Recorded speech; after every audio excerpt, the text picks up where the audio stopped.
பாக்கியலட்சுமி சீரியல்ல அடுத்து என்ன பார்க்கலாம். இங்க கோபியும் ஈஸ்வரி பண்ற வேலைகளெல்லாம் பொறுத்துக்க முடியாம இங்க பாக்கியாவே வீட்டை விட்டு போயிட்டா நல்லா இருக்கும்னு நினைச்சீங்கன்னா மறக்காம இந்த வீடியோ லைக் பண்ணிடுங்க. வாங்க இப்ப வீடியோக்குள்ள போலாம். இங்க மையம் வந்துட்டு கோபி பார்க்கறதுக்காக ராதிகா வீட்டுல இருந்து கிளம்பி இங்க பாக்கியாவோட வீட்டுக்கு வராங்க. அங்க வரும்போது இங்க மையம் வீட்டுக்கு வெளியே யோசிச்சுட்டு இருக்காங்க. வீட்டுக்குள்ள போலாமா வேணாமா, போனோம் அப்படின்னா ஈஸ்வரி பாட்டி நம்மள திட்டுவாங்களே அப்படிங்கிற மாதிரி இங்க மையம் யோசிச்சுட்டு ஒரு மாதிரி பதட்டமா வந்துட்டு பாக்கியா வீட்டு வெளியே நிக்கிறாங்க. அப்பதான் அங்க பாக்கியா வந்துட்டு வீட்டுக்குள்ள வந்து உள்ள வராங்க. உள்ள வரும்போது அங்க மையம் வந்துட்டு ஒரு மாதிரி பதட்டமா யோசிச்சுட்டு இருக்கும்போது இங்க பாக்கியா மைய வீட்டுல இருந்து என்ன மையம் வெளியில இருந்து யோசிச்சுட்டு இருக்க, அப்பா பார்க்க வந்தியா அப்படிங்கிற மாதிரி இங்க பாக்கியா கேக்குறாங்க. அதுக்கு மையம் வந்துட்டு ஆமா ஆண்டி, டேடி பார்க்க தான் வந்தேன், ஆனா உள்ள வந்த அப்படின்னா பாட்டி திட்டுவாங்களே, அதான் இங்க வெளியே நிக்கிறேன் அப்படிங்கிற மாதிரி சொல்றாங்க. அதுக்கப்புறம் இங்க பாக்கியா வந்துட்டு அதெல்லாம் எதுவும் திட்ட மாட்டாங்க மையோ, நீ உள்ள வா, நான் உன்னை கூட்டிட்டு போறேன் அப்படிங்கிற மாதிரி சொல்லுவோம். இங்க மையம் வந்துட்டு இல்ல ஆண்டி பரவாயில்ல, நான் வந்தா கண்டிப்பா என்ன திட்டுவாங்க, அவன் ஏற்கனவே அம்மா வந்து திட்டினாங்க, இப்ப நான் வந்தேன் அப்படின்னா ரொம்பவே திட்டுவாங்க அப்படிங்கிற மாதிரி சொல்றாங்க. அதுக்கப்புறம் இங்க பாக்கியாவும் மையம் பேசிட்டு இருக்கும்போது அங்க ராதிகா வீட்டுல இருந்து ராதிகா கிளம்பி வந்துட்டு இருக்காங்க. ராதிகா மையம் பார்த்த உடனே இங்க ராதிகா மையம் திட்ட ஆரம்பிச்சிடறாங்க. ஐயோ நீ இப்ப எதுக்கு இங்க வந்த, இப்பெல்லாம் நீ தனியா வீட்டை விட்டு வெளியே வர ஆரம்பிச்சிட்டியா, என்ன இதெல்லாம் புதுசா அப்படிங்கிற மாதிரி இங்க ராதிகா மையோ பார்த்து திட்டிட்டு இருக்காங்க. அதுக்கப்புறம் இங்க மையோ வந்துட்டு என்ன சொல்றது தெரியாம ஒரு மாதிரி தயக்கமா இருக்காங்க. அதுக்கப்புறம் இங்க ராதிகா பாக்கியா பார்த்து கேக்குறாங்க, என்னங்க பாக்கியா இப்ப எங்க வீட்டுல என்ன நடக்குது சொல்லிட்டு என் குழந்தை கிட்ட கேட்ட தெரிஞ்சுக்கிறீங்களா, அதை கேட்டுட்டு அங்க கோபி கூட எப்படிலாம் உறவாடலாம் சொல்லிட்டு யோசிக்கிறீங்களா அப்படிங்கிற மாதிரி ராதிகா ரொம்ப கோவமா பாக்கியா பார்த்து இருக்கோம். இந்த பக்கம் பாக்கியா வந்துட்டு என்ன ராதிகா பேசுறீங்க, அப்படிலாம் எது இல்லையா அப்படி சொல்லவும், நான் தான் பார்த்தனே நீங்க பார்க்கல வந்துட்டு ஒன்னா வாக்கியமா அப்படிங்கிற மாதிரி இங்க ராதிகா பேசுவோம். அந்த பக்கம் பாக்கியா வந்துட்டு அதெல்லாம் ஒண்ணு இல்ல, அது அவருதான் வந்தார் அப்படின்னு சொல்லும் போது இந்த பக்கம் ராதிகா வந்துட்டு நீங்க கொஞ்சம் அமைதியா இருங்க பாக்கியா, எல்லாம் எனக்கு தெரியும், இப்பெல்லாம் நீங்க கோபியோட உறவு கொண்டலாம் சொல்லிட்டு நிறைய விஷயம் பண்ணிட்டு இருக்கீங்க, என் முன்னாடி வந்துட்டு ஆறுதல் சொல்லணும்னு சொல்லிட்டு ஆனா பின்னாடி வந்துட்டு இந்த மாதிரி பண்ணிட்டு இருக்கீங்க அப்படிங்கிற மாதிரி இங்க ராதிகா பாக்கியா வந்துட்டு ரொம்பவே வந்துட்டு அசிங்கப்படுத்துற மாதிரி பேசுவோம். இங்க அடுத்து பாக்கியாவை என்ன பேச தெரியாம அமைதியா நிக்கிறாங்க. அதுக்கப்புறம் ராதிகா மைய கூட்டிட்டு அங்க இருந்து கிளம்பி போயிறாங்க. இங்க பாக்கியா வந்துட்டு இங்க ராதிகா அப்படி அசிங்கப்படுத்தணும்னு நினைச்சிட்டு கோவப்பட்டு வீட்டுக்குள்ள போறாங்க.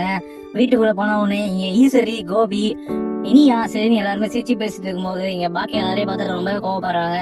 கோவப்பட்ட உடனே இங்க பாக்கியா உடனே கோபி பார்த்து கேக்குறாங்க, நான் உங்களை ஒரு வாரத்துல வீட்டை விட்டு போக சொன்னேன், எப்ப போக போறீங்க, உங்களுக்கு இதுக்கு மேல ஒரு வாரம் டைம் கொடுக்க முடியாது, 1-2 3 நாள் நீ கிளம்பி போயிடணும், இல்ல அப்படின்னா நானே வெளியே தோற மாதிரி இருக்கும் அப்படிங்கிற மாதிரி இங்க பாக்கியா ரொம்பவே கோவப்பட்டு பேச இந்த பக்கம் பக்கத்துல அந்த ஈஸ்வரி வந்துட்டு பாக்கியா என்ன பேசுற நீ, என் பையன் எதுக்கு வீட்டு விட்டே போனோம், அவன் இங்கதான் இருப்பான் அப்படின்னு சொல்லுவோம். இந்த பக்கம் பாக்கியா வந்துட்டு அத்தை அவர் வீட்டை விட்டு வெளியே போகவே ஆகணும், எனக்கு தெரியாது, இந்த வீட்டுல அவர் இருக்க பிடிக்கல, அவருக்கும் இந்த வீட்டுக்கு சம்மந்தமே இல்லை, அவர் எதுக்கு இங்க வந்து உட்காந்துட்டு அப்படிங்கிற மாதிரி இங்க பாக்கியா கோவப்பட்டு பேசுறாங்க. அதுக்கு பதிலுக்கு ஈஸ்வரி வந்துட்டு இங்க பாரு பாக்கியா, என் பையன் வீட்டை விட்டு போக மாட்டான், அவனோட உடம்பு சரியில்லை, அவன் இங்கதான் இருப்பான் அப்படிங்கிற மாதிரி திரும்பி திரும்பி சொல்லுவோம். இந்த பக்கம் பாக்கியா ஈஸ்வரி பேசுறதை பார்த்த உடனே ரொம்பவே கோவப்பட்டு அத்தை அவர் வீட்டுல இருந்து அமைதியா இருந்தா பரவாயில்ல, என்ன ஏதோ சமாதானப்படுத்துற மாதிரி எனக்கு டீ எல்லாம் போட்டு கொடுக்குறாரு, அவர் ஏதோ எனக்கு டீ எல்லாம் போட்டு கொடுக்குது, எதுக்கு இந்த வேலை பண்ணிட்டு இருக்காரு, காலையில ஏந்தோட நிம்மதியா வேலை செய்ய முடியல, இவர் வந்து உட்காந்துறாரு கிச்சன்ல, நான் என்ன பண்ண முடியும் பண்ணிருந்தா, ஏதோ ஆசைக்கு வந்துட்டு உடம்பு சரியில்லை உங்க புள்ள சொல்லிட்டு வீட்டுல கொண்டு வந்து வச்சிருக்கீங்க, ஆனா இவர் வந்து அமைதியா இருக்கணும்ல, வந்து விருந்தாளி மாதிரி எல்லாம் இல்லாத வேலை பண்ணிட்டு இருக்காரு அப்படிங்கிற மாதிரி இங்க பாக்கியா கோபியை பார்த்து கேட்கும். இங்க கோபியும் அமைதியா உட்காந்துட்டு இருக்காரு. அதுக்கப்புறம் இங்க பாக்கியா வந்துட்டு வீட்டுல எல்லாரையும் பார்த்து கேக்குறாங்க, உங்களுக்கு தான் கொஞ்சம் கூட மனசாச்சே இல்லையா, இவரை கூடி நீங்க வச்சு எனக்கு மேல மேல கஷ்டம் தான் கொடுத்துருக்கீங்க அப்படின்னு கேட்கும். இந்த பக்கம் ஈஸ்வரி வந்துட்டு இங்க பாரு பாக்கியா, நீ என்ன பேசாலும் கோபி இங்கதான் இருப்பான், ஒன்னா என்ன பண்ண முடியும், நீ என்ன பண்ணுவ அப்படிங்கிற மாதிரி இங்க ஈஸ்வரி கேட்கும். இந்த பக்கம் பாக்கியா கோவப்பட்டு நான் எங்கேயாவது போயிடுறேன், நான் இருக்க மாட்டேன், இவர் இருந்தார் அப்படின்னா நான் இந்த வீட்டுல இருக்க மாட்டேன் அப்படிங்கிற மாதிரி இங்க பாக்கியா சொல்லிடுறாங்க. உடனே அங்க இருக்க எல்லாருமே வந்து ரொம்பவே அதிர்ச்சி ஆயிடுது. உடனே இங்க பக்கத்துல செழியன் வந்துட்டு அம்மா என்னவா பேசுற நீ, நீ எதுவும் இப்ப வீட்டை வெளியே போறான்னு சொல்லிட்டாரு அப்படிங்கிற மாதிரி கேட்கும். ஆமாண்டா, எனக்கு இவர் இருக்கிறீங்க பிடிக்கல, இவர் இருந்தார் அப்படின்னா நான் அந்த இடத்துல நான் இருக்க மாட்டேன், ஒண்ணு நான் வீட்டை விட்டு போயிடறேன், இல்ல அப்படின்னா அவர் வீட்டை விட்டு போக சொல்லுங்க அப்படிங்கிற மாதிரி பாக்கியா கோவப்பட்டு பேசிட்டு அங்க இருந்து கிளம்பி போயிடறாங்க. பாக்கியா எப்படிதான் பேசுவோம். இந்த பக்கம் இந்த கோபிக்கு ரொம்பவே தயக்கமா இருக்கு, என்ன பாக்கியா அப்படிலாம் பேசலாம் அப்படிங்கிற மாதிரி. அதுக்கப்புறம் இங்க கோபி வந்துட்டு ஈஸ்வர்ட்ட சொல்றாரு, அம்மா நான் வந்து கிளம்பி போயிடுறேம்மா, இங்க இருந்தா அப்படின்னா தேவையில்லாத பிரச்சனை தான் வரும், இங்க பாக்கியாவுக்கும் வந்துட்டு கஷ்டம் கொடுக்குற மாதிரி இருக்கு, நான் கிளம்பி அங்க ராதிகா வீடியோ போயிடறேன் அப்படிங்கிற மாதிரி இங்க எழுந்து நின்று இங்க கோபி சொல்லிட்டு இருக்காரு. அது ஈஸ்வரி வந்துட்டு இங்க வரப்பா கோபி, நீ அதெல்லாம் போக வேணாம்பா, பாக்கியா வந்துட்டு கோவமா இருக்கா, அதான் அப்படிதான் பேசுறா, அதான் நான் பாத்துக்கிறேன், நீ இங்கே இருப்பா, நீ அதெல்லாம் போக வேணாம், நீ எங்க போனா அப்படின்னா திருப்பி உடம்பு சரியா சொல்லிட்டு ஏதாவது ஒரு போன் கால் வரும் எனக்கு, அதெல்லாம் தாங்குற அளவுக்கு எனக்கு தெம்பு இல்லப்பா, நீ இங்கே இரு அப்படிங்கிற மாதிரி ஈஸ்வரி சொல்றாங்க. கோபி அடுத்து என்ன பண்றது ஒரு மாதிரி தயக்கமா இருந்திருக்காரு. கோபி இப்படி நின்னுட்டுக்கும் இந்த பக்கம் வந்துட்டு இனியா வந்துட்டு பேசிட்டு இருக்காங்க. டாடி நீங்க இங்கே இருங்க, அம்மாவெல்லாம் பாத்துக்கலாம், அம்மா வந்துட்டு கோமா வச்சுட்டு போறாங்க, நீங்க இதெல்லாம் ஒரு விஷயமா எடுத்துட்டு அங்கெல்லாம் போவாதீங்க டாடி, அதுக்கப்புறம் நான் அவங்களை பார்க்க கூட முடியாது, இங்க இருந்த வரைக்கும் எவ்வளவு சந்தோஷமா இருக்கும் நம்ம, அந்த மாதிரி சந்தோஷம் திருப்பி கிடைக்காது, அம்மா கிட்ட பேசிக்கிறாங்க டாடி, அம்மா வந்துட்டு ஏதோ கோவத்துல இருக்காங்க அப்படிங்கிற மாதிரி இங்க இனியா வந்துட்டு சொல்றாங்க.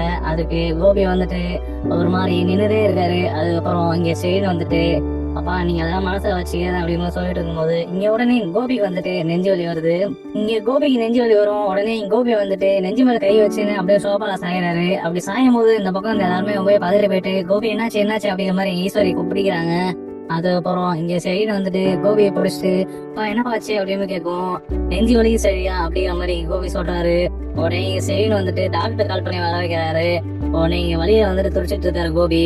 அதுக்கப்புறம் இது எல்லாத்தையும் பார்த்து செல்வி வந்துட்டு ஓடி போயிட்டு பாக்கிய கிட்ட சொல்றாங்க, அக்கா கோபி சார் நெஞ்சிலி வந்துச்சுக்கா, வழியை துடிச்சிட்டு இருக்காரு அப்படிங்கிற மாதிரி இங்க ஓடி போயிட்டு செல்வி சொல்லுவோம். அந்த பக்கம் பாக்கியா வந்துட்டு ரொம்ப பதறி போயிட்டு ஓடி வராங்க. ஓடி வந்து நீங்க பாக்கியா வந்துட்டு கோபி பாக்குறாங்க. கோபி பார்த்த உடனே இங்க இனிய கிட்ட கேக்குறாங்க, என்னாச்சு இனி அப்படிங்கிற மாதிரி. தெரியலம்மா அப்பாவுக்கு நெஞ்சு விழுது தெரியும் வலிக்கு சொல்றாரு அப்படி சொல்லுவோம். டாக்டர் கிட்ட சொன்னீங்க ஹாஸ்பிட்டல் கூட்டி போலாமா அப்படி கேட்கும். இங்க சரின்னு சொல்றாரு, என்னம்மா இப்பதான் டாக்டர் கிட்ட சொல்லிட்டேன், டாக்டர் வந்துட்டு இருக்காரு வீட்டுக்கு அப்படிங்கிற மாதிரி இங்க சரின்னு சொல்றாரு. அதுக்கப்புறம் இங்க டாக்டர் வந்துட்டு வீட்டுக்குள்ள வராங்க. இங்க எல்லாருமே பதறி போய் பாத்துட்டு இருக்காங்க. இங்க கோபி வந்துட்டு வழியை துடிச்சிட்டு இருக்குது. இங்க கோபி நெஞ்சு வலியில இருக்கும். அந்த பக்கம் டாக்டர் வந்துட்டு கோபிக்கு வந்து ட்ரீட்மெண்ட் பண்றாங்க. கோபி ட்ரீட்மெண்ட் பண்ணி முடிச்ச உடனே இங்க கோபி வந்துட்டு ஓவர் பெயின் வந்திருக்கு அப்படிங்கிற மாதிரி டாக்டர் சொல்றாங்க. அதுக்கப்புறம் ஈஸ்வரி வந்துட்டு ஏன் டாக்டர் இப்படிலாம் வருது அவனுக்கு அப்படி கேட்கும். அவர் ஏற்கனவே ஹார்ட் பேஷண்ட் அப்படிங்கிறாங்க. அவர் பாக்குற மாதிரி ஒரு அதிர்ச்சியான செய்தியோ இல்ல அப்படின்னா அவர் மனசை கஷ்டப்படுற மாதிரி ஏதாவது நடந்தா அப்படின்னா அவருக்கு இந்த மாதிரி பெயின் வரதுக்கு திருப்பி வாய்ப்பு இருக்கு அப்படிங்கிற மாதிரி டாக்டர் சொல்றாங்க. இங்க டாக்டர் சொல்லுவோம். இந்த பக்கம் ஈஸ்வரி அப்பதான் வந்துட்டு வருது. இப்பதான் வந்துட்டு பாக்கியா வந்துட்டு கோபி இப்படிலாம் சொல்லிட்டு போனா, கோபி இப்படி சொல்லவும் இப்ப கோபி திருப்பி வந்துட்டு இந்த மாதிரி ஆயிருக்க போகுது அப்படிங்கிற மாதிரி ஈஸ்வரி யோசிக்கிறாங்க. அதுக்கப்புறம் அங்க வந்து டாக்டர் கிளம்பி போயிடுறாங்க. இங்க டாக்டர் கிளம்பி போகும். இங்க வீட்டுல இருந்த எல்லாருமே வந்துட்டு கோபியை வந்துட்டு பாத்துக்கிறாங்க. அப்பா என்னாச்சுப்பா இப்ப ஓகேவா அப்படிங்கிற மாதிரி இங்க சரின்னு வந்துட்டு கோபி கேட்டுருக்காங்க. அது கோபி வந்துட்டு ஏன் ஓகேடா சரியா இப்ப வந்து பெயின் இல்லை அப்படிங்கிற மாதிரி இங்க கோபி சொல்லிட்டு இருக்காரு. அதுக்கப்புறம் இதெல்லாம் பார்த்துட்டு ஒரு மாதிரி கண்களே இருந்தது. ஈஸ்வரி வந்துட்டு பாக்கியா பார்த்து கேக்குறாங்க, பாக்கியா உன்னை கையெழுத்து கொண்டுக்கிறேன், கோபி வந்துட்டு வீட்டு விட்டு வெளியே போக சொல்லாத, இப்ப பாத்தியா நம்ம சும்மா இப்படி பேசுறதுக்கே அவன் நெஞ்சு வலி வந்தது, இதே அங்க ராதிகா வீட்டுக்கு அவன் போனான் அப்படின்னா அங்க நடக்கிற விஷயம் பார்த்தான் அப்படின்னா என் பையனுக்கு என்ன ஆகுறது, என் பையனோட உயிர் வந்துட்டு எனக்கு முக்கியம் பாக்கியா, எனக்குன்னு இவன் ஒருத்தன் தான் இருக்கான், என் புருஷனும் வந்துட்டு இப்ப என் கூட இல்ல, அவர் இருந்தாரு அப்படின்னா ஒரு ஆறுதல் இருந்தது, இப்போதைக்கு இவன் மட்டும் தான் இருக்கான், எனக்கோசரம் வந்துட்டு இவனை வீட்டு விட்டு வெளியே போக சொல்லாத, இவன் என் கூட இங்கே இருக்கட்டும் அப்படிங்கிற மாதிரி இங்க ஈஸ்வரி பாக்கியா கிட்ட கையெழுத்து கும்பிட்டு கெஞ்சுறாங்க. இந்த பக்கம் பாக்கியா வந்துட்டு ஒரு மாதிரி பாவமா பாத்துட்டு இருக்காங்க, என்ன பண்ண போறோம் அப்படிங்கிற மாதிரி. இப்ப பாக்கியா வந்துட்டு ஈஸ்வரி இப்படிலாம் பேசுறதால இங்க கோபிய வீட்டுல இருக்க வச்சிருவாங்க, இல்ல அப்படின்னா இங்க பாக்கியா வீட்டை விட்டு போயிடுவாங்களா அப்படிங்கறதையும் இங்க பொறுத்து இருந்து பாக்கலாம்.